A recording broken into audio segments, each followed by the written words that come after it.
ကျောင်းသားတွေအားလုံးကတယောက်နဲ့တယောက်စတင်မိတ်ဆက်ကြပြီးသူတို့ထဲမှာလီအွန်ချွန်ဆိုတဲ့ကျောင်းသားတယောက်လည်းပါဝင်နေပါတယ်။ကျောင်းသားနှစ်ယောက်ကလီအွန်ချောစီလာပြီးတော့မိတ်ဆွေဖွဲ့ဖို့ကြိုးစားပါတယ်။ပထမဆုံးနေ့မှာဘယ်သူတွေကတငယ်ချင်းဖြစ်လာမှာလဲဘယ်သူတွေကတခြားသူတွေကိုပိုကြဖို့ကြိုးစားမှာလဲဆိုတာကိုသိနိုင်ပါတယ်။စွန်းခိုကလီအွန်ချောစီလာပြီးတော့တငယ်ချင်းလုပ်ဖို့တောင်းဆိုပါတယ်။လီကစွန်းခိုကိုပြစ်မှုကျုံးလွန်တတ်တဲ့ကောလာဟာလာတွေကိုကြားဘူးတာကိုပြန်သတိရမိပေမဲ့စွန်းခိုကအဲ့ဒီလိုလူမျိုးနဲ့မတူတာကိုသတိထားမိပါတယ်။သူ့မှာတန်တရားတွေရှိနေပေမဲ့လည်းလီကစွန်းခုံနဲ့တငယ်ချင်းဖြစ်ဖို့သဘောတူလိုက်ပါတယ်။လီကအတန်းနဲ့ကအခြေအနေတွေကိုလေ့လာတဲ့အခါမှာတော့အစင်တန်းခွဲခြားမှုတွေစတင်ဖြစ်ပေါ်နေပြီဆိုတော့သတိထားမိပါတယ်။ဒါပေမဲ့ပြဿနာတစ်ခုရှိနေပါတယ်။ဆိုဟိုဟာသူ့ကိုချင်းချောက်တဲ့အကြည့်မျိုးနဲ့စိုက်ကြည့်နေပြီးလီကတော့ဆိုဟာသူ့ကိုကြည့်တဲ့အခါမျက်လုံးချင်းမလွှဲပဲစိုက်ကြည့်နေတဲ့အတွက်ဒေါသထွက်သွားပါတယ်။စွန်းခုကလီကိုဆိုဟိုနဲ့တွားမရှုပ်ဖို့တတိပေးပြီးဆိုဟိုဘလောက်တန်ပါလဲဆိုတာသူသိကြောင်းသူ့ရဲ့အလဲတန်းကြောင်းတော့ကအတွေ့အကြုံကိုပြောပြပါတယ်။လီကစွန်းခုကိုစိုက်ကြည့်ပြီးမင်းသေးချင်းလို့လားလို့မေးပါတယ်သူကစွန်ကိုကိုကျောင်းနောက်ဖေးကိုဆွဲခေါ်သွားပြီး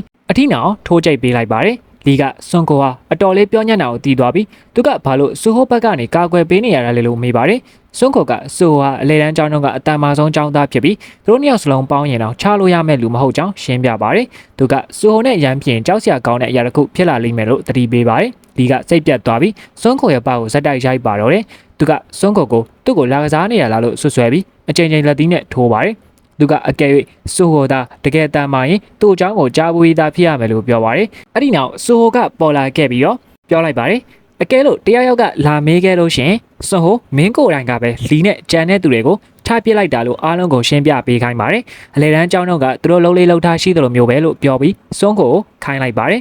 ဆိုကသူတို့ရှီလန်းလျှောက်လာပြီးဒီရန်ပွဲဟာတာမန်ကိုခုခံကာကွယ်မှုအဖြစ်ပဲတတ်မှတ်ခံရမှာပဲလို့ပြောပါတယ်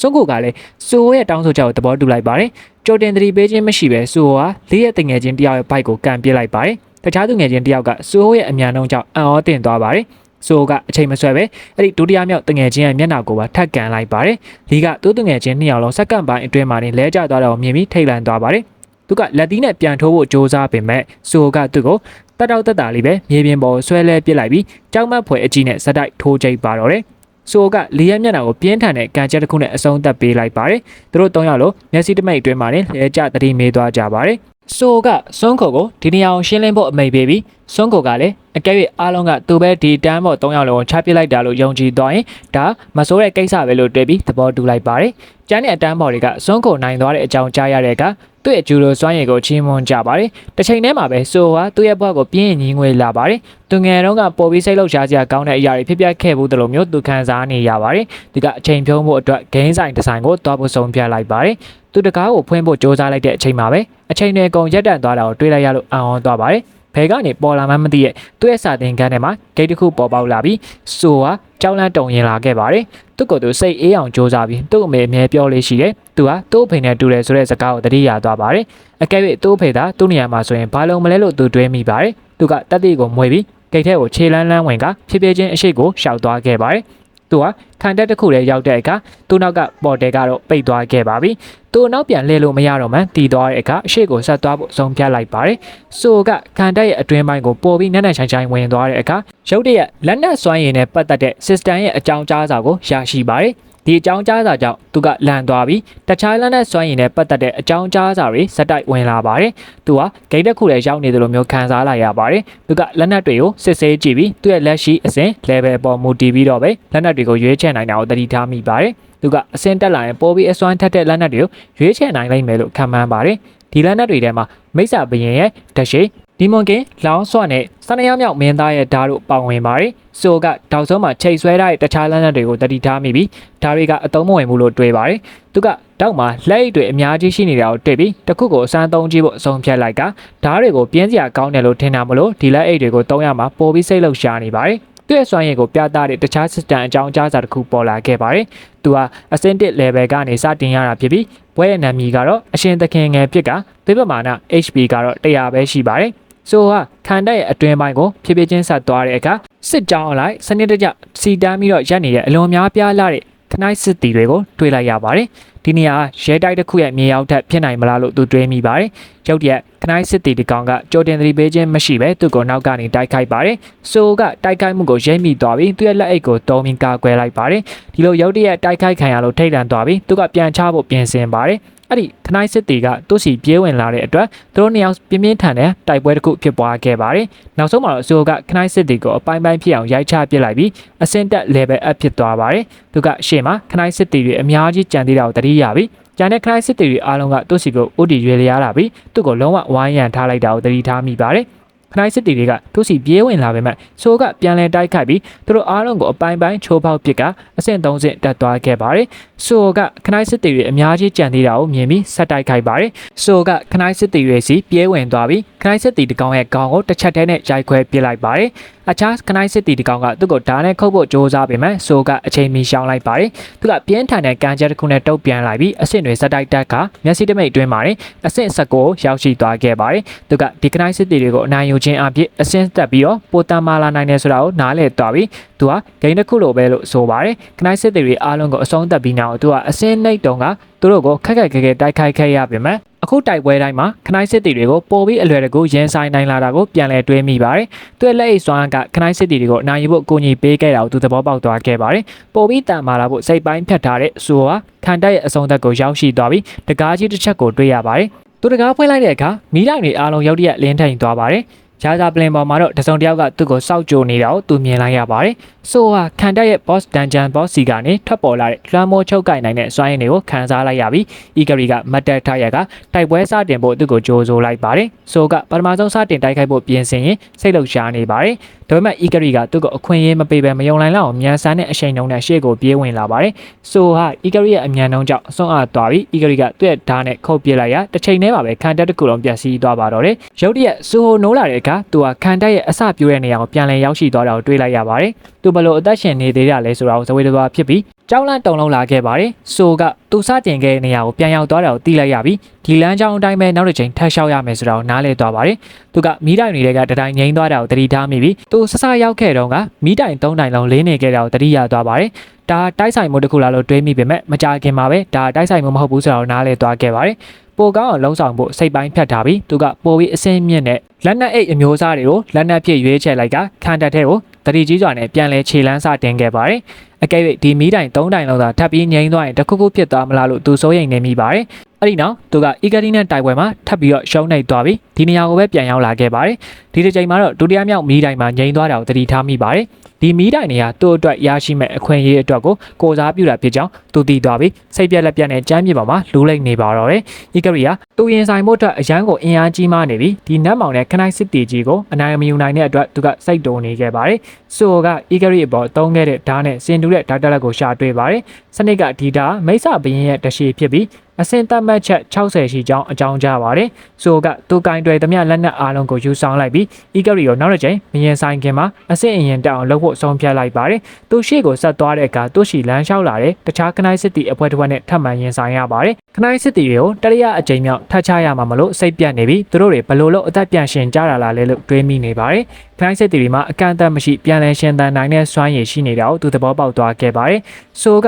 စူဆောင်းထားတဲ့လက်နက်သစ်တွေအားလုံးကိုတုံပြီးခနိုင်စစ်တီတွေကိုစတင်ချေမှုန်းပါတယ်။ရုတ်တရက်ခနိုင်စစ်တီတကောင်ကသူ့ကိုမြားနဲ့ပြက်ခတ်တိုက်ခိုက်ပေမဲ့ဆိုကဒီခနိုင်စစ်တီစီကိုမျက်စိတမိတ်တွင်ပြေးဝင်ပြီးပြင်းထန်တဲ့လက်သီးချက်နဲ့ထိုးချလိုက်ရာမြေပြင်ပေါ်လဲကျသွားခဲ့ပါတယ်။ဆိုကတိုက်ခိုက်မှုတိုင်းမှာအဆင့်တွေစတိုက်တက်လာပြီးရုတ်တရက်သူဟာအသက်မွေးဝမ်းကြောင်းအလုပ်ပြောင်းလဲခြင်းဘေဒီ job chain quiz အတွက်လိုအပ်တဲ့အဆင့်ကိုရောက်ရှိသွားပြီဖြစ်ကြောင်းစနစ်ရဲ့အကြောင်းကြားစာကိုရရှိပြီးပေါ်တယ်အကြီးကြီးနှစ်ခုပွင့်လာတာကိုမြင်လိုက်ရပါတယ်။စနစ်ကတူအသက်ရှင်နေသမျှကာလပတ်လုံးအမှတ်တွေပိုရမှာဖြစ်ပြီးပိုမြင့်မားတဲ့အဆင့်တန်းတွေစီတက်လန်းဖို့အတွက်လုံလောက်တဲ့အမှတ်တွေကိုစုဆောင်းရမယ်လို့အကြောင်းကြားပါတယ်။အချိန်ရတွက်မှုစတင်တာနဲ့မျှပေါ်တယ်ရီတွေကခနိုင်စစ်တီအမြောင်များထွက်ပေါ်လာပါတယ်။ဆိုကအီဂရီကိုအာယုံမဆိုင်ခင်မှာအဆင့်တွေပိုတက်အောင်လုပ်နိုင်မှာမို့လို့ဒီခနိုင်စစ်တီတွေကိုရင်ဆိုင်ရမှာစိတ်လှုပ်ရှားနေခဲ့ပါတယ်။ရုတ်တရက်မော်ဆီယာတယောက်ကစူအိုစီကိုအရှိန်ဟုန်ပြင်းတဲ့မီတောက်တိုက်ကွက်တစ်ခုလွတ်လိုက်ရာသူကအမြန်ပဲရှောင်လိုက်ပါတယ်။မီတောက်တွေရဲ့ပြင်းအားကြောင့်သူအောင်းသွားပြီးဂျန်နဲ့မော်ဆီယာတွေလည်းခံတဲ့တစ်ခုလုံးကိုဖျက်ဆီးပြစ်နိုင်တဲ့ပုံမကြီးမားတဲ့မီတောက်ကြီးတစ်ခုဖြစ်လာအောင်သူတို့ရဲ့စွမ်းအားတွေကိုပေါင်းစပ်လိုက်ကြပါတယ်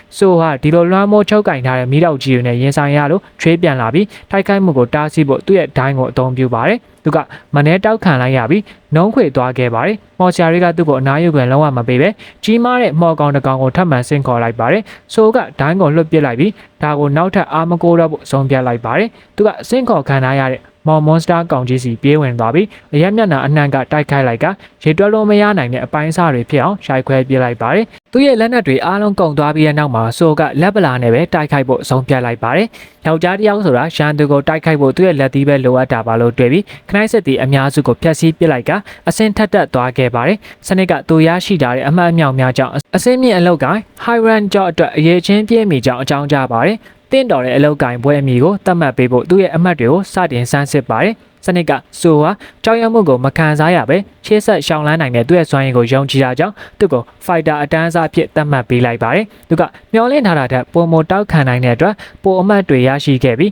းသူ့ရဲ့စုစုပေါင်းယာရူတိုးအမှတ်တွေဟာအောင်မြင်မှုအကန့်အသတ်ချက်ကျော်လွန်သွားခဲ့ပါတယ်။သူ့ရဲ့အလုပ်ကိုင်းပွဲနာမည်ဟာ fighter ကနေ soul striker အဖြစ်ပြောင်းလဲသွားခဲ့ပါတယ်။ so ဟာ Ikari ကိုအနိုင်ယူဖို့အတွက်ခွန်အားတွေအများကြီးလိုအပ်နေတယ်ဆိုတော့နားလည်သွားခဲ့ပါတယ်။အကယ်၍ပေါ်တယ်ကနေထွက်မသွားဘူးဆိုရင်ခနိုက်စစ်တီတွေကပြန်လဲရှင်သန်လာလိမ့်မယ်လို့စနစ်ကသတိပေးပါတယ်။ပိုမိုတန်မာလာဖို့စိတ်ပိုင်းဖြတ်ထားပြီးသူကဆက်လက်တိုက်ခိုက်ကအဆင့်တွေပိုတက်လာပြီးဝါတိုင်းရဲ့ဆွဲကြိုးနဲ့အဆင့်မြင့်မော်လက်ဆိုဆွမ်းတကွင်ကိုရရှိခဲ့ပါတယ်။ခွန်အားအသစ်တွေနဲ့အတူဆိုဟာ Ikari ကိုရင်ဆိုင်ဖို့ပြန်လာခဲ့ပြီးသူကအဆင့်80ကိုရောက်ရှိသွားပြီဖြစ်လို့ဒီတစ်ချိန်မှာတော့အနိုင်ရနိုင်မယ်လို့ယုံကြည်မှုရှိနေခဲ့ပါတယ်။ Ikari ကသူ့ရဲ့ဓာတ်ကိုတုံပြီးပြင်းထန်တဲ့တိုက်ကွက်တစ်ခုနဲ့တိုက်ခိုက်ရာဆိုကတိုက်ခိုက်မှုရဲ့ပြင်းအားကြောင့်မြင့်တက်သွားခဲ့ရပါတယ်။သူကဓာတ်ကိုမနှဲကကွယ်လိုက်ရပြီးသူတို့နှစ်ယောက်ပြင်းထန်စွာတိုက်ခိုက်ကြပါတယ်။ဆိုက Ikari ကိုပြင်းထန်တဲ့လက်သီးချက်နဲ့ထိုးဖို့ကြိုးစားပေမဲ့ Ikari ကတားဆီးလိုက်ပြီးအဲ့ဒီလက်သီးချက်ကြောင့်ကျမ်းပြင်တစ်ခုလုံးပျက်စီးသွားခဲ့ပါတယ်။ဆိုကရှေ့ကိုပြေးဝင်ပြီး Ikari ကလည်းဓာတ်ချက်အမြောင်များနဲ့ပြန်လည်တုတ်ပြန်ပါတယ်။ဆိုကတိုက်ခိုက်မှုတွေကိုမနှဲရှောင်တိန်ရနေပေမဲ့သူ့ရဲ့လက်ရှိခွန်အားက Ikari ကိုအနိုင်ယူဖို့မလုံလောက်သေးဘူးဆိုတာကိုနားလည်သွားခဲ့ပါတယ်။သူကပိုပြီးမြောင်ကိုတွန်းအားပေးပေမဲ့ Ikari ကရုတ်တရက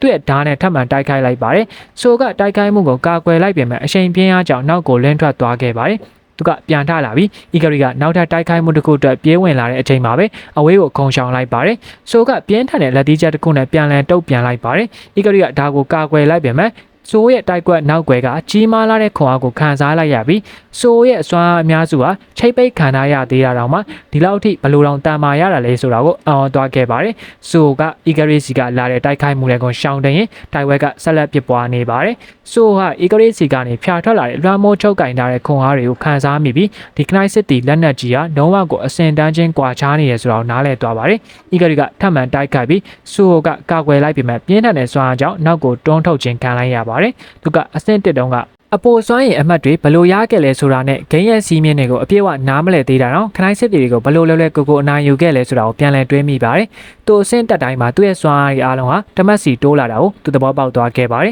။သူရရှိခဲ့တဲ့အပေါ်စွမ်းရည်အားလုံးကိုထည့်သွင်းတွက်ချက်လိုက်တဲ့အခါသူဟာအဆင့်80မဟုတ်ပဲအမှန်တကယ်တော့အဆင့်130ရောက်ရှိနေတာဖြစ်ကြောင်းသူတွက်ချက်မိသွားပါတယ်။သူကအရေးဧကရစ် Shadow Monas ရဲ့စွမ်းအားကိုစက္ကန့်သူဖြစ်တဲ့အတွက်သူ့ရဲ့စွမ်းရည်တွေကိုပုံမမြင့်တင်ပေးဖို့အမှတ်40ကိုထပ်မံချီးမြှင့်ကြောင်းစနစ်ကသူ့ကိုနောက်တစ်ချိန်ထပ်မံအကြောင်းကြားစာပေးပို့လာခဲ့ပါတယ်။အဲ့ဒီနောက်ဆိုဟာ Ikari နဲ့ဆက်လက်တိုက်ခိုက်ပြီးမြေပြင်ပေါ်လက်သီးနဲ့ထိုးချလိုက်ပါတယ်။ကျမ်းပြင်တစ်ခုလုံးအကွဲသွားစေမဲ့နောက်ထပ်လက်သီးတစ်ချက်နဲ့ထပ်မံထိုးနှက်လိုက်ပြန်ပါတယ်။ဆိုက Ikari ပေါ်လက်သီးချက်ပေါင်းများစွာကြာရောက်စေပြီး Ikari ကလည်းပြန်လည်တိုက်ခိုက်ဖို့ကြိုးစားပါတယ်။ဒါပေမဲ့ဆိုကအဲ့ဒီတုတ်ပြန်တိုက်ကွက်ကိုရှောင်တိန်ပြီး Ikari ကိုလွှင့်ထွက်သွားစေမဲ့နောက်ထပ်ပြင်းထန်တဲ့လက်သီးချက်တစ်ခုကိုကျွေးထည့်လိုက်ပါတယ်။ဆိုရဲ့မနာတန်းစတိုက်တိုက်ခိုက်မှုတွေကြောင့် Ikari ရဲ့ခန္ဓာကိုယ်ဟာစတင်အကွဲလာပါတယ်။ Ikari ဟာဆိုဟာသူ့ရဲ့စွမ်းအားကိုဘယ်လိုစနစ်တကျသုံးရမလဲဆိုတာမသိသေးတာတော့မယုံနိုင်လောက်အောင်ကြီးမားတဲ့အလားအလာတွေရှိနေတာကိုသတိထားမိသွားပါတယ်။အရှင်သခင်ငယ်လေးကဒီလောက်ထိအမြင့်မားတဲ့အဆင့်မှာတိုက်ခိုက်နိုင်နေပြီဆိုတော့သူမယုံနိုင်အောင်ဖြစ်နေရပါတယ်။ဆိုက Ikari ကိုခုံဝင်ပြီးတော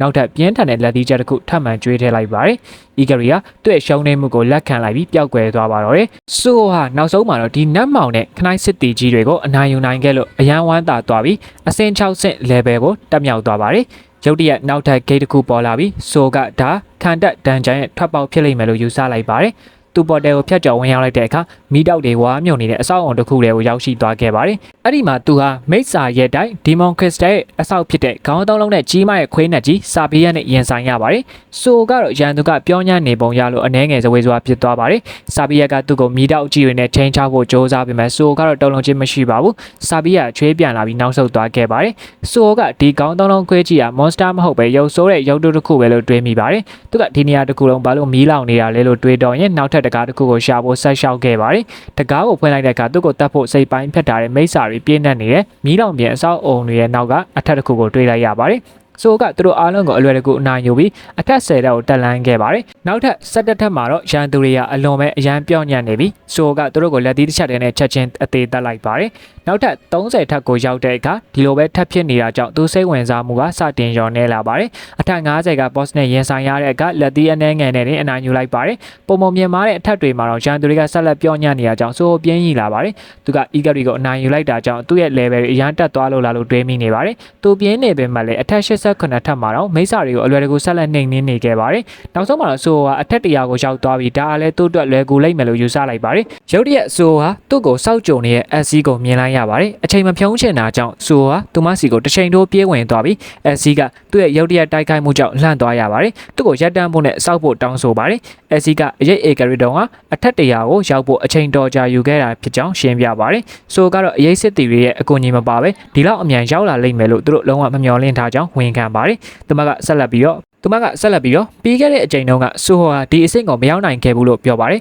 ဆိုကပြီးခဲ့တဲ့အချိန်ဆိုတဲ့စကားလုံးကိုကြားရပြီးအံ့ဩနေခဲ့ရပါတယ်အစီကဆိုရဲ့အမတ်တရတွေဖျက်ဆီးခံရတာကိုချက်ချင်းရိပ်မိသွားပြီးဘာမှမဟုတ်ပါဘူးဆိုတာကိုစကားဖြတ်ပြောလိုက်ပါတယ်သူမအင်အားကြီးတဲ့ယာဒီယိုမျိုးနွယ်စုရဲ့တမေးကြီးဆုံးအစီဖြစ်ကြောင်းမိတ်ဆက်ပြီးဒါမိစ္ဆာရဲတိုက်ရဲ့နောက်ဆုံးအဆင့်ဖြစ်ကြောင်းရှင်းပြပါတယ်ဆိုကရှင်းလင်းဖို့အဆင့်တွေမကြံတော့ဘူးလားလို့မေးပါတယ်အစီကအရှင်တုန်းကတော့မိစ္ဆာဘီရင်ရဲ့နောက်ဆုံးတိုက်ပွဲရှိခဲ့ဘူးပဲမဲ့သူကတော့အနိုင်ယူခြင်းခံရပြီးဖြစ်ကြောင်းအခုဆိုရင်သူတို့ရဲ့မျိုးနွယ်စုဟာမိစ္ဆာရဲ့ခေါင်းဆောင်ဖြစ်လာပြီးဖြစ်ကြောင်းရှင်းပြပါတယ်သူမကမိစ္ဆာရဲတိုက်ကိုအောင်မြင်စွာဖျက်ကျော်နိုင်ခဲ့တဲ့အတွက်စိုးကိုဂုဏ်ပြုပြီးသူတို့နဲ့အတူကိမ်းမုတ်စားပွဲကိုဖိတ်ခေါ်ပါတယ်သူမကမျိုးနွယ်စုရဲ့ခေါင်းဆောင်ကစိုးရဲ့ဂုဏ်ပြုပွဲအတွက်အကြီးကျယ်ခမ်းနားတဲ့အောင်ပွဲခံမှုကိုပြင်ဆင်ထားကြောင်းထည့်ပြောပါတယ်ဆိုကဂိတ်တစ်ခုကိုတတိထားမိပြီးအစီကိုအဲ့ဒီအကြောင်းမေးပါတယ်အစီကဒါမိစ္ဆာရဲတိုက်ကနေထွက်ခွာဖို့သုံးနိုင်တဲ့ဂိတ်ဖြစ်ကြောင်းရှင်းပြပါတယ်ဆိုကဂိတ်တွေကတခြားအာဂတဟင်းလင်းပြည်တစ်ခုနဲ့ဘလို့ချိတ်ဆက်နေတာလဲလို့စူးစမ်းစင်စိတ်ဖြစ်ပေါ်လာပြီးမိစ္ဆာရဲတိုက်ကနေထွက်ခွာဖို့ဆုံးဖြတ်လိုက်ပါတယ်အစီကသူကအောင်ပွဲခံတာကိုတော့မတက်ပဲအခုပဲထွက်ခွာတော့မှလာလို့မေးပါတယ်ဆိုကမိစ္ဆာတွေဘာစားလဲဆိုတာသူသေချာမသိတာကြောင့်သူကရက်တောက်ဖို့အသက်အရန်ငယ်သေးကြောင်းပြန်ပြောပါတယ်ဆိုကတူရွယ်ရောက်လာတဲ့အခါပြန်လာခဲ့ပါမယ်လို့ကတိပေးပါတယ်။အစီကဂျင်ဟူတုံးကလည်းဒီလိုပဲပြောခဲ့ပေမဲ့မိစ္ဆာရဲတိုက်ကိုဘယ်တော့မှပြန်မလာခဲ့တာကိုပြန်လည်အမှတ်ရသွားပြီးဂျိတ်အေကလေးပြန်မလာခဲ့တဲ့အတွက်စိတ်မကောင်းဖြစ်မိပါတယ်။ဆိုကသူမရဲ့အမိကိုထောက်ရက်မှတ်မိနေမှဖြစ်ပြီးသူမနဲ့ထပ်တွေ့ရအောင်မှာပါလို့အာမခံပါတယ်။အစီကဂျင်ဟူမထွက်ခါခင်ကပြောခဲ့တဲ့စကားလုံးတွေကိုလည်းပြန်လည်ကြားအောင်လာပြီးဆိုကသူ့အဖေနဲ့ဘလောက်တောင်ဇီရိုက်ချင်းတူလဲဆိုတာကိုတွေးပြီးရေမောမိပါတယ်။တစ်ချိန်တည်းမှာပဲဆိုကဂိတ်ထဲကိုခြေလန်းဝင်လိုက်ပြီးတော့ဒါထွက်ပေါက်လားဒါမှမဟုတ်ထောင်ချောက်လားဆိုပြီးစိုးရိမ်နေပါတယ်။သူရောက်သွားတဲ့အခါအလွန်များပြားလာတဲ့ပရွဲစိတ်တွေဝိုင်းရံထားတာကိုတွေးလိုက်ရပြီးဂိမ်းကမပြီးသေးဘူးဆိုတာသိသွားခဲ့ပါတယ်။ပရွဲစိတ်တွေကသူ့စီကိုအုပ်စုလိုက်ပြေးဝင်လာပြီးဆိုကထွက်ပြေးဖို့ကြိုးစားပေမဲ့သူတို့ကသူ့ကိုအမြန်မိလာကြပါတယ်။သူကသူတို့ရဲ့အမြန်နှုန်းကြောင့်အံ့ဩသွားပြီးပြန်ချဖို့ဆုံးဖြတ်လိုက်ပါတယ်။ဆိုကပွဲစိတ်တွေကိုတကောင်မကြမ်းစတင်တက်ဖြတ်ပြီးအဲ့ဒီကနေအတွေ့အကြုံအမှတ်တွေအများကြီးရရှိရမို့လို့အဆင့်တွေအရှိန်ဟုန်နဲ့ထိုးတက်လာပါတယ်။ဆိုကနောက်ဆုံးမှာပွဲစိတ်တွေနဲ့တိုက်ခိုက်ရတော့ကျွမ်းကျင်သွားပြီးခံတဲ့နောက်ဆုံး boss ရှိရာတကားစီကိုရှေ့ဆက်သွားဖို့ဆုံးဖြတ်လိုက်ပါတယ်။သူခန်းထဲဝင်လိုက်တဲ့အခါအဲ့ဒီအခန်းကအလွန်ကြီးမားနေတာကိုသတိထားမိပါတယ်။အခန်းရဲ့အရွယ်အစားကိုကြည့်ပြီး boss ကလည်းအကောင်ကြီးမားလိမ့်မယ်လို့သူတွေးမိပါတယ်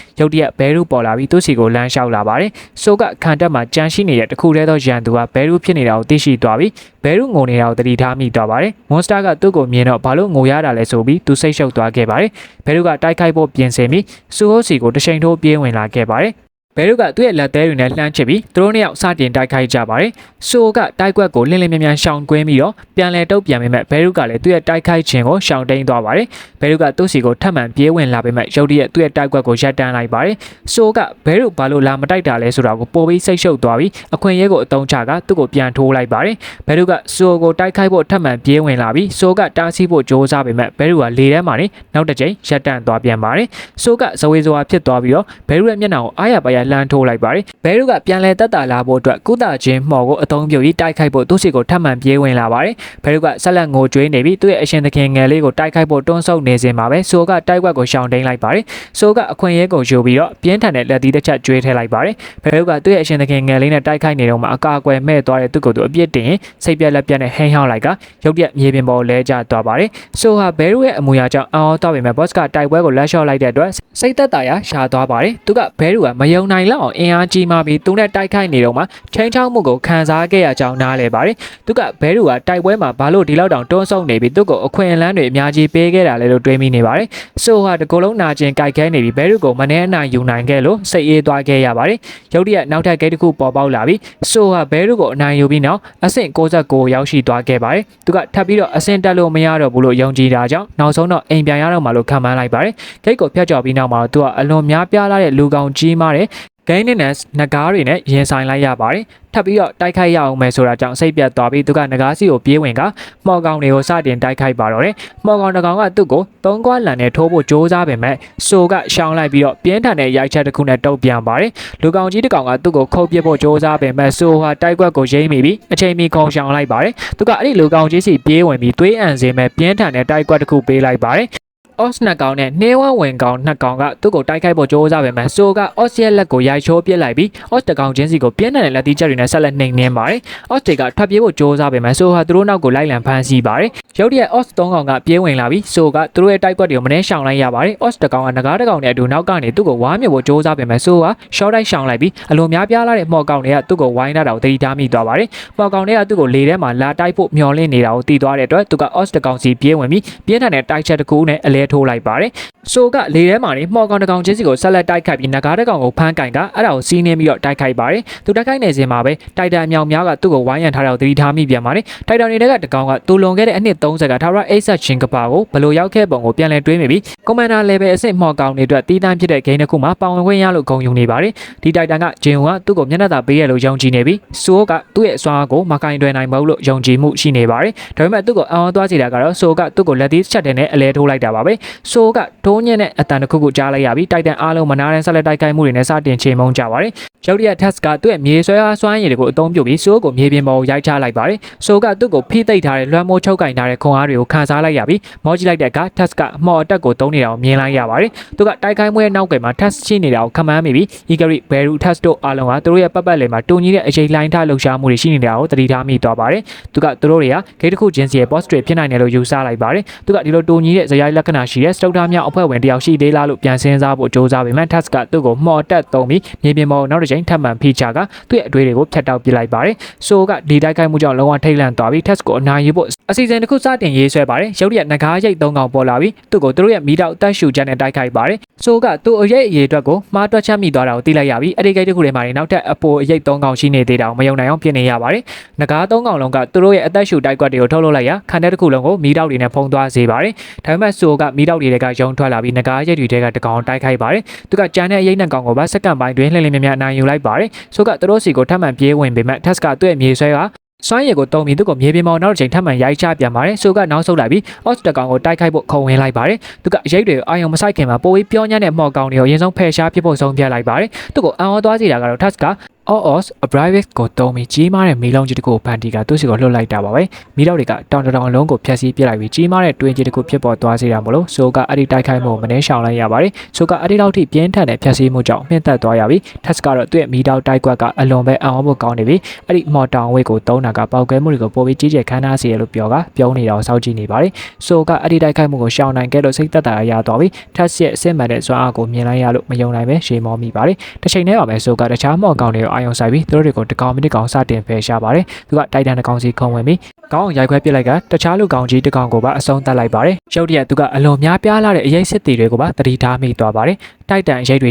ကတကောင်ကစိတ်ပြတ်သွားပြီးဆိုကပြီးခဲ့တဲ့အချိန်တုန်းကသူ့ကိုလက်သီးတစ်ချက်တည်းနဲ့ဘလို့အလဲတော့ဖို့ကြိုးစားခဲ့ပုံပြန်လဲတွေးမိပါတယ်ဒီတိုက်တန်ကသူကဒီလိုမျိုးအလွယ်တကူနောက်ထပ်ရှုံးနေမှာမဟုတ်ဘူးလို့ကြေညာလိုက်ပါတယ်တောဆုံးနေခြင်းမရှိပဲဆိုကသူ့စီပြေးဝင်ပြီးပြင်းထန်တဲ့ကန်ချက်တစ်ခုပေးလိုက်ပါတယ်တခြားရေးစစ်တီတယောက်ကတော့သူကစ조사အားထုတ်မှုတွေလှုပ်ဆောင်ပြီးဘလောက်တိခီးဖောက်ခဲ့ပြီလဲဆိုတော့ပြန်လဲသုံးသပ်ပြီးဒီတိုက်ပွဲမှာကြီးမားတဲ့ပံ့ပိုးကူညီမှုတစ်ခုလှုံ့ဆော်ခြင်းအပြင်သူ့ရဲ့အရှင်သခင်စီကနေအတိမတ်ပြုခြင်းခံခဲ့တဲ့သူ့ရဲ့ဆန္ဒကိုဖွင့်ရပါတယ်။သူ့ရဲ့အမေကိုဘယ်သူမှမှတ်မိနေမှာမဟုတ်ပေမဲ့ဆိုကအဲ့ဒီစစ်တီစီကိုခုံဝင်ပြီးပြင်းထန်တဲ့လက်တီချက်တစ်ခုကိုထိုးလိုက်ရစစ်တီကနာကျင်စွာအော်ရသွားရပါတယ်။ဆိုကအကယ်၍ monster တွေကသူ့စီကိုဒီလိုမျိုးအဆက်မပြတ်လာနေအောင်မယ်ဆိုရင်သူ့ရဲ့လက်ရှိခွန်အားနဲ့ဆိုဒီတိုက်ပွဲမှာအကြာကြီးခံနိုင်မှာမဟုတ်ဘူးဆိုတော့နားလည်သွားခဲ့ပါတယ်။ monster စစ်သက်ကြီးကိုကင်တွယ်ဖို့အတွက်သူ့ရဲ့စွမ်းအားကိုပုံမတိကျတဲ့အချိန်နှုန်းနဲ့ထိန်းချုပ်ဖို့လိုအပ်တယ်ဆိုတော့သူသဘောပေါက်သွားခဲ့ပါတယ်။သူကမန်နာနဲ့ပြုတ်လုထားတဲ့ကြီးမားတဲ့လက်ကြီးတွေကို ဖန်တီးလိုက်ပြီးမော်ကောင်တွေစီကိုအစမပြတ်စွမ်းရင်တန်းတိုက်ကွက်တွေထုတ်လုပ်လိုက်ပါတယ်။ Tusk ကဒိုင်းမော်အတက်စွမ်းရည်တွေကိုတုံးပြီးတိုက်ခိုက်မှုတားဆီးပေမဲ့ဆိုကရုတ်တရက်သူ့ရဲ့နောက်ကမှာပေါ်လာခဲ့ပါတယ်။ဆိုက Tusk ကိုမင်းမှာတခြားလက်ကွက်တွေမရှိတော့ရင်ထွက်သွားဖို့တတိပေးပြီးသူကတိုက်ပွဲကိုဒီလိုမျိုးပုံစံနဲ့အဆုံးသတ်ရတာကိုသဘောမကျကြောင်းပြောပါတယ်။ဆိုကပြင်းထန်တဲ့လက်တီးချက်တစ်ခုပေးလိုက်ပြီး Tusk ကတိုက်ပွဲမှာရှုံးနေကပျောက်ကွယ်သွားပါတော့တယ်။ဆိုကမန်နာအမြောက်အများထုတ်လုပ်လိုက်တဲ့အတွက်လွှမ်းမိုးချုပ်ကင်ထားတဲ့အရှိန်အဝါတွေကသူ့ကိုဝိုင်းရံသွားခဲ့ပါတယ်။သူကသူ့ရဲ့စွမ်းရည်အမှတ်တွေတိုးမလာတာတော့မှဒီလိုမျိုးတိုက်ပွဲတွေအများကြီးတိုက်ပြီးတဲ့နောက်မှာသူ့ရဲ့စွမ်းရည်ကိုသုံးရတာပိုပြီးကျွမ်းကျင်လာတာကိုသတိထားမိသွားပါတယ်။ရုတ်တရက်ဘီလီယံကပေါ်လာပြီးတော့ဆိုးစီကိုဖြည်းဖြည်းချင်းလမ်းလျှောက်လာပါတယ်။ဆိုကဘီလီယံကဘဲရုထက်ပေါ်ပြီးတော့အစာပေါင်းများစွာတန်ပါတယ်ဆိုတော့သိရှိသွားပြီးသူနဲ့စကားပြောခွင့်ရမယ့်အခွင့်အရေးကြောင့်စိတ်လှုပ်ရှားသွားပါတယ်။သူတိုက်ပွဲမစတင်မီသူကဘီလီယံကိုမေးခွန်းတစ်ခုပေးလိုက်ပါတယ်။သူအခုအချိန်ထိတိုက်ခိုက်ရတဲ့မော်ကောင်ရဲ့ယာကိုင်နှုန်းကဘယ်လောက်ရှိပြီလဲလို့စုံစမ်းပါတယ်။ဘီလီယံကဆိုကိုသူကမိတ်ဆာရဲတဲ့ကစစ်တီတွေကိုမထည့်ပဲဒီအစ်စ်မှာစုဝေးနေတဲ့မော်ကောင်ရဲ့3000မှာ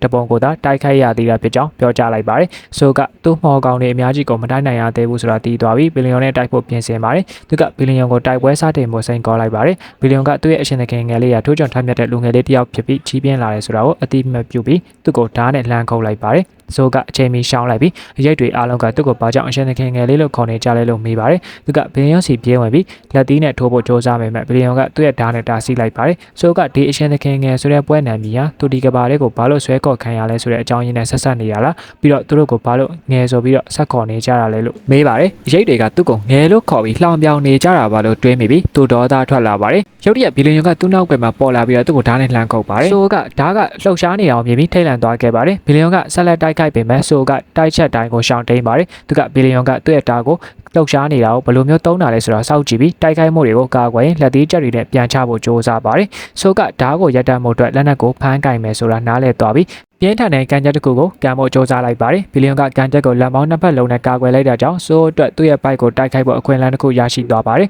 ဆိုကဘီလီယံဘိုက်ကိုအားရပါရထိုးလိုက်ရာထိချက်ပြင်းအားကြောင့်ဘီလီယံကနောက်ကိုရှော့ကျသွားပါတယ်ဆိုကသူ့ရဲ့တိုက်ခိုက်မှုတွေကဘီလီယံကိုအနိုင်ယူဖို့ဘလုံးလောင်သေးတာကိုတတိထားမိပြီးအကယ်၍သူတို့သာဒီလိုမျိုးဆက်သွားနေတနေကုန်တိုက်နေရလိမ့်မယ်လို့ပြောပါတယ်ဆိုဟာဘီလီယံဟာဒီနေရာရဲ့အရှင်သခင်မဟုတ်သေးဘူးဆိုတာအာယုံခံပြီးရောက်တရက်နဂါးရိတ်ကိုစီးနှင်းလာတဲ့အစွမ်းထက်တဲ့တီရှိမှုတစ်ခုရဲ့အချိန်ဝါကိုခံစားလိုက်ရပါတယ်ဆိုကနဂါးဘောက်ကအဲ့ဒီလိုကဒီနေရာရဲ့ boss ဖြစ်တယ်ဆိုတာသိရှိသွားပါတယ်အဲ့ဒီလိုကမြေပြင်ပေါ်ခုန်ဆင်းလာပြီးလွှမ်းမိုးချုပ်ကင်ထားတဲ့အချိန်ဝါလေးကိုဖြာထွက်စေပါတယ်ဆိုကတိုက်ပွဲအတွက်သူ့ကိုယ်သူပြင်ဆင်လိုက်ပါတယ်အဲ့ဒီလိုကဓာတ်မြောင်တွေကိုထုတ်ယူလိုက်ပြီးဆိုကအဲ့ဒီဓာတ်ရည်တဲ့တက်လက်ကိုတတိထားမိသွားခဲ့ပါတယ်သူကအဲ့ဒီလိုကလူသားနဲ့ပေါ်တူတာကြောင့်စကားပြောပြီးဖြေရှင်းလို့ရမလားလို့တွေးပြီးစကားစမြည်ဖို့စတင်ကြိုးစားပါတယ်ဒါပေမဲ့အဲ့ဒီလိုကတော့တိတ်ထိတ်စိတ်ပဲနေပြီးသူကဒီတိုက်ပွဲရသူ့ရဲ့နောက်ဆုံးတိုက်ပွဲဖြစ်လိမ့်မယ်လို့နားလည်သွားခဲ့ပါတယ်ဆိုကစွမ်းအားမြင့်တင်လိုက်ပြီးဒီလိုကိုအနိုင်ယူပြီးရင်အိမ်ပြန်ရတော့မယ်ဆိုတဲ့အတွေးနဲ့စိတ်လှုပ်ရှားလာပါတယ်သူကပြိုင်ဘက်စီကိုအချိန်ထိုးပြင်းဝင်သွားပြီးအဲ့ဒီလိုကလည်းသူ့စီကိုပြင်းဝင်လာခဲ့ပါတယ်သူတို့ရဲ့လက်သီးချင်းထိတ်တိုက်တွေးဆုံမှုကသူတို့ရဲ့ပြင်းထန်တဲ့တိုက်ပွဲကြီးရဲ့အစပြုခြင်းကိုမှတ်ကြောက်တင်လိုက်ကြပါတယ်အဲ့ဒီနောက်အဲ့ဒီလိုကဓာမြောင်ကိုတောမီဆိုးကိုအချိန်ချင်းတိုက်ခိုက်ရဆိုကအဲ့ဒီလိုကမယုံနိုင်လောက်အောင်မြန်ဆန်ပြီးတတ်မာတော့တတိထားမိသွားပါတယ်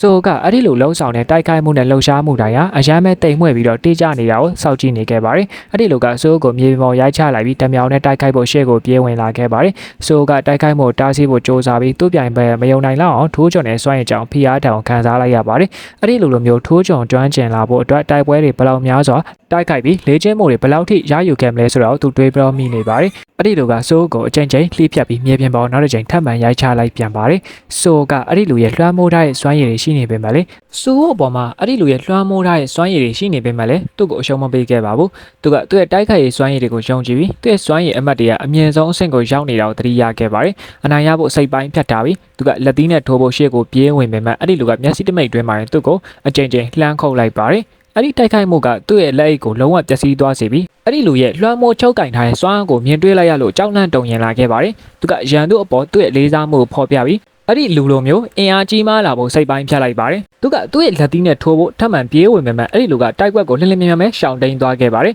ရုတ်တရက်အဲ့ဒီလူကစိုးရဲ့ခေါင်းကိုပုတ်တက်ပေးလိုက်ပြီးဂိမ်းကစားရတာပြောရလားလို့မေးပါတယ်စိုးကသူ့ရဲ့တိုက်ကွက်ကဂိမ်းတစ်ခုမျှသာဖြစ်တယ်ဆိုတော့ကြားလိုက်ရလို့တုံရင်သွားခဲ့ရပါတယ်အဲ့ဒီလူကစိုးရဲ့အထင်ကြီးစရာကောင်းတဲ့စွမ်းရည်ကိုချီးမွမ်းပါတယ်အဲ့ဒီအချိန်မှာပဲစိုးဟာအဲ့ဒီလူကသူ့ရဲ့ဖခင်ဂျီယွန်ဖြစ်ကြောင်းသိရှိသွားပြီးရုတ်တရက်ဂျီယွန်ကစိုးကိုဂိတ်ပြင်ဘက်ကိုတွန်းထုတ်လိုက်ပြီးမင်းသွားရမယ့်လမ်းကြောင်းကအဝေးကြီးလိုသေးရလို့ပြောလိုက်ပါတယ်စိုးကမထွက်ခွာမီသူ့အဖေကိုနောက်တစ်ချိန်ပြန်ကြည့်ဖို့ကြိုးစားပေမဲ့ရုတ်တရက်နိုးလာတဲ့အခါသူကစာသင်ခန်းထဲကိုပြန်ရောက်နေတာကိုတွေ့လိုက်ရပါတယ်သူကဒီတိုက်ပွဲတစ်ခုလုံးခံတတ်တဲ့နောက်ဆုံး boss ကသူ့အဖေဖြစ်နေတာတွေဟာအိမ်မန်စိုးကြီးတစ်ခုပဲလားလို့တွေးတော်မိနေပါတယ်သူကအခုတော်ဂိမ်းတွေအရန်စောမိသွားလို့ဖြစ်မှာပါလို့တွေးမိပါတယ်ရုတ်တရက်သူ့ရဲ့အတန်းပေါ်မှာလေးတကားဖွင့်လာပြီးစိုးစာတင်ခန်းထဲမှာရှိနေသေးတာကိုမြင်တော့လန့်သွားပါတယ် သူမစာသင်ခန်းကိုတောက်ခတ်တော့မှာဖြစ်ကြောင်းပြောပြပါတယ်။ဆိုကသူမကိုကူညီဖို့ကမ်းလှမ်းပြီးတော့သူမကလည်းသူ့ရဲ့အကူအညီကိုလက်ခံလိုက်ပါတယ်။တစ်ချိန်တည်းမှာပဲဂျင်ကသူ့ရဲ့အရေးစစ်တီတွေနဲ့အတူအဆောက်အုံရဲ့ထိပ်ပြားကနေအရာအလုံးကိုစောင့်ကြည့်နေပါတယ်။သူကဘီတုကပညာရှင်အခစ်တိုက်ရဲ့အကျွင်းကြံတွေကထောက်ရအိတ်ဆက်ချင်းကပါမှာရှိနေသေးတဲ့အတွက်ကျေးဇူးတင်မိပြီ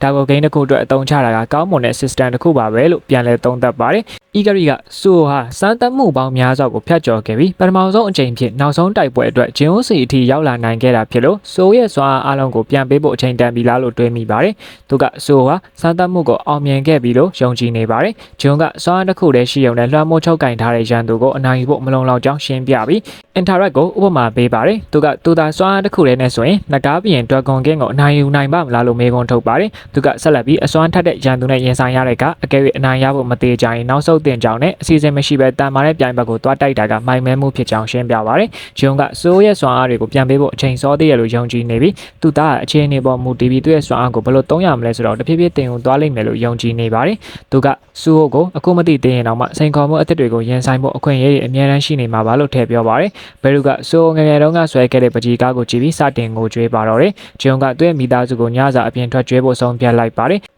တစ်ချိန်တည်းမှာပဲနိုင်ငံတော်မှာဗရန်ပရာတွေဖြစ်ပေါ်စေခဲ့တဲ့လိန်လန်လှည့်ပြားသူညီကိုတွေဖြစ်တဲ့ဟန်တောင်စွတ်နဲ့ဟန်တောင်ဆိုးတို့ဟာမွန်လဲပိုင်းမှာဖမ်းဆီးခြင်းခံလိုက်ရပါတယ်။အဲ့ဒီချိန်မှာပဲတောင်ပေါ်မှာကြီးမားတဲ့တောမီလောင်မှုတစ်ခုဖြစ်ပွားခဲ့ပါတယ်။မိသက်ကားတွေနဲ့အတူမိသက်သမား800ကိုအခင်းဖြစ်ပွားရာနေရာကိုဆေးလို့ခဲ့ပြီးတောမီကိုအောင်မြင်စွာနှိမ်သက်နိုင်ခဲ့ကအိမ်နီးနားချင်းလူနေရပ်ကွက်တွေကိုထိခိုက်မှုမရှိအောင်ကယ်တင်နိုင်ခဲ့ပါတယ်။ဘက်ယုံဟိုဟာမင်းငိမ့်တက်ရမှာကူညီပေးခဲ့ပြီးနောက်ဒုံးခွေနေခဲ့ပါတယ်။ရုတ်တရက်ဂျင်ဝရဲ့အဖေစူယီဝမ်ကသူ့ကိုရေတံမှုတစ်ပူလှမ်းပေးပါတယ်။ဘက်ယုံဟိုကဒီလောက်ကြီးမားတဲ့မီးဘေးကိုညှိမ့်တက်ပြီးတော့ခွန်အားတွေရှိနေသေးတဲ့သူ့ရဲ့ကပ်ပရိန်စူယီဝမ်ကိုအထင်ကြီးလေးစားမိပြီးတနေ့မှသူ့လိုလူမျိုးဖြစ်လာဖို့မျှော်လင့်နေပါတယ်။သူမောကြည့်လိုက်တဲ့အခါကောင်းကင်မှာနဂါးတစ်ကောင်ပြန်တန်းနေတာကိုသတိထားမိပြီးဒါကလေနှစင်းပြန်တန်းနေတာပါဆိုပြီးတော့ပဲမတိကြအောင်ဆောင်လိုက်ပါတယ်တစ်ချိန်တည်းမှာပဲဇလန်ကဂျင်ဟိုစီပြောင်းလဲသွားပြီးကုမ္ပဏီကနေမကြခင်ဖြန့်ချီတော့မဲ့သူတို့ရဲ့အတို့ရောင်လက်တွေးပေါ်ကဂိမ်းအသစ်အတွက်နာမည်တစ်ခုကိုစဉ်းစားဖို့သူ့ရဲ့ဝန်ထမ်းတစ်ယောက်ကတိုက်တွန်းနေပါတယ်ဂျင်ဟိုကအဲ့ဒီတောင်းဆိုမှုကိုလိလို့ရှုပြီးသူ့စနီးမှာကိုဝင်ရှိနေပြီဖြစ်ကြောင်းနဲ့ကလေးက6ပတ်ရှိပြီဖြစ်ကြောင်းပျော်ရွှင်စွာကြေညာလိုက်ပါတယ်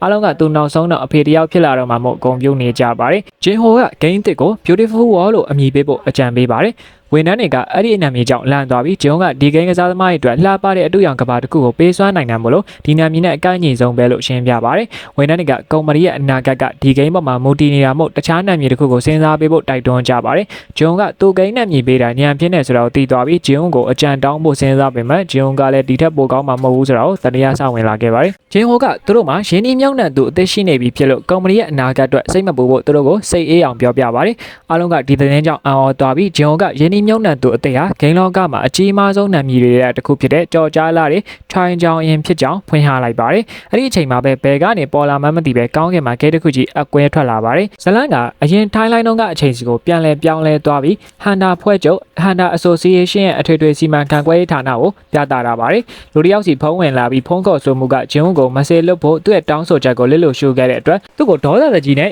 ရင်ဆိုင်ပါတယ်အဲ့ဒီလူကအနှဲငယ်ထိတ်လန့်သွားပေမဲ့ဒါကစစ်ဆေးရေးအဖွဲ့အစည်းစဉ်ကအမားတစ်ခုဖြစ်နိုင်ကြောင်းတည်ကြည်ငြိမ်ငြိမ်ရှင်းပြပါတယ်သူကဖုံးခေါ်ဆိုသူကိုဟန်နာစွန်ကြောင်ပုံမအသေးစိတ်ပြောပြဖို့တောင်းဆိုပါတယ်ဖုံးခေါ်ဆိုသူကပို့ပြီးတော့ဒေါသထွက်လာကသူကသူ့ရဲ့စစ်စင်ရေးအဖွဲ့မှာဂျင်းကိုမလိုကြောင်အတင်းကျပ်ပြောပါတယ်သူကစစ်စင်ရေးအတွင်းမှာဂျင်းတေသွားရင်သူဘာလို့ရမလဲလို့မေးခွန်းထုတ်ပြီးအကယ်၍ဂျင်းကိုတိုးဖွဲ့စည်းထက်လို့ရင်သူလှုပ်ထွက်မယ်လို့သတိပေးပါတယ်အဲ့ဒီအရာရှိကတောင်ကိုရီးယားမှာចောင်းသားတွေအနေနဲ့အတံမွေးဝမ်းကျောင်းလမ်းကျောင်း၃ခုတည်းတစ်ခုလုံးလုံးဖို့အိမ်မက်တွေကဘယ်လောက်ထိအစမ်းတကျဖြစ်လာနိုင်ပြီလဲဆိုတာကိုပြန်လည်သုံးသပ်ပေးပါတယ်ကျောင်းသားတွေကကြော်ကြားတဲ့ဟန်တာတွေအဓိကဂိုင်းတွေကဝန်ထမ်းတွေဒါမှမဟုတ်ဟန်တာအဖွဲ့ချုပ်ဝန်ထမ်းတွေဖြစ်လာဖို့ရည်မှန်းလေးရှိကြပါတယ်သူကဒီကျောင်းသားအများစုဟာသူတို့ရွေးချယ်တဲ့လမ်းကြောင်းပဲဖြစ်ပြီးကျွန်တော်ဆုံးမှာတော့တာမန်အခြေအနေအလုပ်တွေကိုပဲလုပ်ကင်သွားကြရမယ်ဆိုတာသိပါတယ်သူကဟန်နာတွေကကြိုတင်ငွေတောင်းခံတာဒါမှမဟုတ်သူတို့ရဲ့ကလေးတွေကိုကျောင်းကနေတွားကြိုပေးဖို့အကူအညီတောင်းတာစတဲ့သူလက်ခံရရှိလေရှိတဲ့ဖုန်းခေါ်ဆိုမှုအမျိုးအစားတွေကိုပြန်လည်မှတ်ရသွားပါတယ်သူကဂျင်းဘောစူးစမ်းစီရင်စိတ်ဖြစ်ပေါ်လာပြီး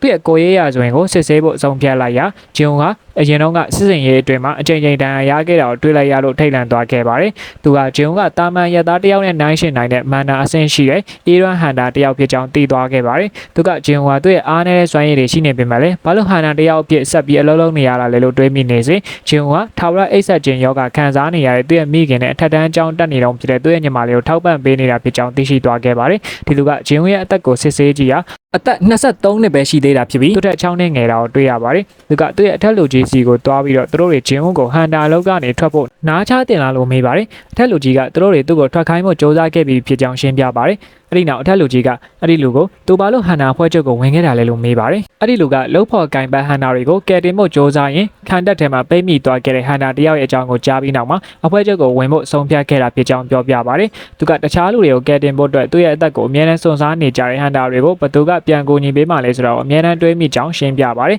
သူကဟန်နာတွေအသက်ခံရတာဒါမှမဟုတ်ဒဏ်ရာရတာတွေမဖြစ်စေဖို့အတွက်သူတက်နိုင်တဲ့များကိုလှုံ့ဆော်ဖို့ဆုံးဖြတ်ခဲ့တာဖြစ်ပါတယ်အထက်လူကြီးကအခုသူဟန်တာဆွန်းကိုအလောက်ကနေထွက်ခိုင်းခြင်းလားဒါမှမဟုတ်ကူညီပေးခြင်းလားလို့မေးခွန်းထုတ်ပါတယ်အဲ့ဒီသူကသူ့အနေနဲ့ဂျင်းဦးကိုအလောက်ကနေထွက်ဖို့အကြံပေးတာကလွယ်လို့ကူညီနိုင်တာတိတ်မရှိဘူးလို့သဘောပေါက်သွားခဲ့ပါတယ်အထက်လူကြီးကဟန်တာဆွန်းကိုကူညီဖို့အတွက်ဖြည့်ရှင်းချက်တစ်ခုပေးပြီးအစဲမြင့်ဟန်တာအဖြစ်နိုးထလာခဲ့ကြပေမဲ့ဟန်တာမလုပ်ဖို့ရွေးချယ်ခဲ့ကြတဲ့လူတွေရဲ့ကိုယ်ရရဆိုရင်ကိုသူ့ကိုပေးလိုက်ပါတယ်သူကအဲ့ဒီလူကိုဒီလူတွေအဖွဲ့ချုပ်ကိုဝင်လာအောင်စီးအောင်ဖို့အကြံပေးပါတယ်အဲ့ဒီလူကလီဂျိုဟီရဲ့ကိုယ်ရရဆိုရင်ကိုကြည့်လိုက်ပြီးသူမကဘီရန်ဟီလာတယောက်ဖြစ်လာတာကိုသတိထားမိပါတယ်အထက်လူကြီးကလီဂျိုဟီဟာစွမ်းရည်ရှိပေမဲ့လည်းမှော်ကောင်တွေကိုကြောင်းရွံ့တတ်တာကြောင့်အဖွဲ့ချုပ်ကိုမဝင်ခဲ့တာဖြစ်ကြောင်းရှင်းပြပါတယ်သူကသူမကိုအားနည်းပေမဲ့လည်းဂိတ်တွေထဲဝင်ရောက်ဖို့သူ့ရဲ့ကြောက်ရွံ့မှုတွေကိုကြော်လွှားခဲ့တဲ့ဂျင်းုံနဲ့နှိုင်းယှဉ်ပြပါတယ်အထက်လူကြီးကဒီဟန်နာရီရဲ့ကြောက်ရွံ့မှုတွေကိုတတိအဖြစ်ပြောင်းလဲပေးခြင်းကပိုပြီးအားနည်းလူတွေကိုကိုညီပေးနိုင်လိမ့်မယ်လို့ထည့်ပြောပါတယ်အဲ့ဒီလူကတင်းချင်းကပ်မှုဟာဂိတ်ရဲ့ဟိုဘက်ကဘာစီကိုခြေလန်းလန်းဖို့ရွေးချယ်ခဲ့ကြပြီးသားဟန်နာတွေကိုပံ့ပိုးပေးနိုင်လိမ့်မယ်ဆိုတာကိုသဘောပေါက်သွားခဲ့ပါတယ်